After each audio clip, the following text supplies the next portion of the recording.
할렐루야. 하나님만이 우리의 영원한 소망이신 줄로 믿습니다. Living Hope, 살리는 소망이란 제목으로 말씀을 전하겠습니다. 평강, 피스, 히브리어로 하면 샬롬이 2절에 나옵니다. 히브리어 샬롬의 정의는 문제가 해결된 상태입니다. 질병이라면 질병 가운데서 몸이 나은 상태입니다. 당자 비유로 하면 집 나간 아들이 돌아와서 아버지의 근심 걱정이 사라지는 것을 말해요. 전쟁으로 하면 단순히 전쟁이 없는 상태가 아니라 원수를 제압하고 통제함으로 전쟁이 없는 상태를 말합니다. 샬롬의 문제 해결의 의미가 있습니다. 우리가 기도하는 내용의 큰 부분도 그거죠. 질병 치유, 문제 해결, 소원, 성취로 해결이 되는 상태를 우리는 소망합니다. 당연히 하나님도 그렇게 도우시고 인도해 주십니다. 그런데 문제 해결이 안 되는 상황들이 우리에게 많이 있습니다. 본문으로 하면 핏부림으로 대표되는 환난과 핍박의 1세기 순교의 상황이 있어요. 당장 끝나지 않습니다. 313년 콘스탄틴 황제의 밀라노 칙령 때까지 300년 동안 교회는 핍박 가운데 있습니다. 그 전까지는 순교를 각오해야 돼요. 본문 아래 6절로 하면 여러 가지 시험, 곧 환난을 말하고 근심이 있다고 말을 합니다. 두렵다는 거죠. 그런 상황, 환난과 핍박이 해결이 안 된 상황에서는 샬롬은 없느냐 이에요. 우리식으로 하면 문제 해결 고민이 해결 안 된 상태에 있는데 그때 우리의 평화는 어디서 오느냐입니다.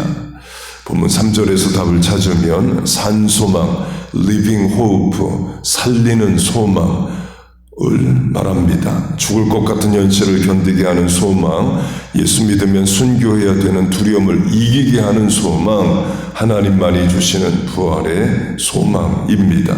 그 장래의 소망을 붙잡아야 오늘이라는 현실을 인내하고 이기게 됩니다. 그걸 예수님과 제자들로 하면요.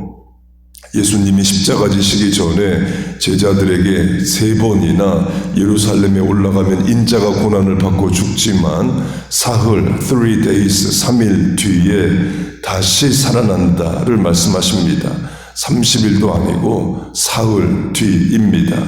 제자들은 그 말씀을 이해도 못하고 믿지도 못합니다. 마가복음을 보면 all of them, 전부 다 도망을 가고 베드로는 예수님을 모른다 부인하고 저주까지 합니다.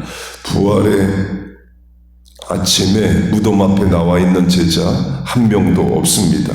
만약 제자들이 그 말씀을 믿고 이해했다면 이런 일이 일어납니다. 3일 뒤에 살아난다는 말씀이 소망이 돼서 당장의 두려움과 십자가의 죽음을 이기게 만들어요. 비유로 하면 올 6월에 미국, 캐나다, 멕시코에서 월드컵 축구 경기가 있습니다. 결승전이 있었다고 해보세요. 내가 바빠서 결승전을 못 봤습니다. 그래서 재방송을 보고 있어요. 결과를 아는 사람이 내게 결과를 말해줍니다. 예를 들면 미국이 우승한다.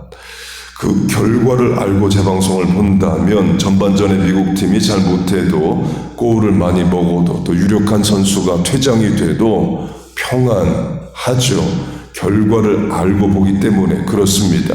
중간에 그 어떤 어려움이 있어도 결과가 우승이라면 평안할 수 있어요.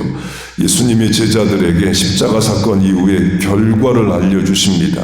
3일 뒤에 다시 살아난다는 부활의 말씀을 분명히 해주셔요. 3번이나 그것도 해주십니다. 그걸 믿었다면 두려움이 있지만 그걸 이겨낼 능력을 얻게 되는 겁니다. 그러나 제자들은 그걸 못합니다. 3일 뒤에 있을 일보다 당장 오늘 일어나는 일에 함몰되고 낙심하고 무너집니다. 그래서 기도하는 거고, 그래서 말씀 붙잡아야 합니다. 하나님의 약속 말씀을 붙잡을 때만 오늘이라는 현실을 이겨낼 수 있습니다. 장래에 주실 하나님의 소망이 당장의 현실을 이겨내는 능력이 되는 거예요. 본문의 말씀이 말합니다. 하나님의 말씀과 약속은, 부활은 living hope, 살리는 소망이 되기 때문입니다. 그 소망의 능력이 우리에게 평안으로 임하기를 축복합니다. 같은 차원을 예수님과 제자들로 하면 예수님이 제자들만 배를 타고 갈릴리 호수를 건너라 말씀하십니다. 갈릴리 호수는 그 위아래 21km, 좌우 16km로 큰 호수입니다. 21km면 끝이 보이지 않는 호수이죠. 지금처럼 이제 모터로 가는 게 아니라 사람이 노를 지어 가는 것이기 때문에 이제 큰 호수 건너는 데는 또 시간도 오래 걸립니다. 그렇게 예수님이 가라고 해서 갈릴리 호수를 가는데 큰 풍랑이 일어요. 바람이 풍랑을 만드는 거죠. 제자들은 죽을 것을 걱정합니다. 베드로, 안드레, 야고보, 요한이 갈릴리 어부 출신인데 그 갈릴리 바다에서, 호수에서 죽을 것을 걱정합니다. 그 말은 정말 죽을 수 있는 위기라는 거죠. 불순종해서 풍랑에 처한 게 아닙니다. 순종해서 가는데도 풍랑 가운데 처하게 돼요. 이해가 안 되는 어려움이죠. 우리 인생에도 그런 상황들 많이 있습니다. 특별히 죄를 짓고 불순종하는 것도 아닌데 도리어 순종하는데 인생의 바다에 풍랑이 일 때 있습니다. 그래서 예수님이 물 위를 걸어오십니다. 예수님이 눈앞에 보이고 목소리까지 들리는 지근거리에 오셔요. 문제는 예수님이 눈앞에 보이는데도 바람은 풍랑은 그치지 않는다 입니다. 베드로가 그래서 예수님 없는 배 안에 있기보다 예수님이 계신 풍랑이는 호수 물로 나가죠. 무리를 걷습니다.